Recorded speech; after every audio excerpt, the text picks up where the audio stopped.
నా పరలోకపు తండ్రి వ్యవసాయకుడా,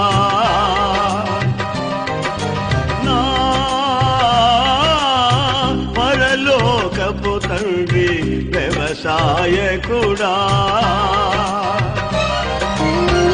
నీ తోటలోని ద్రాక్షావళితో నన్ను అంటు కట్టి స్థిరపరచావా, నీ తోటలోని ద్రాక్షావళితో నన్ను అంటు కట్టి స్థిరపరచావా. జ్యోతిర్మయుడా నా ప్రాణ ప్రియుడా, స్తుతి మహిమలు నీకే. జ్యోతిర్మయుడా నా ప్రాణ ప్రియుడా, స్తుతి మహిమలు నీకే.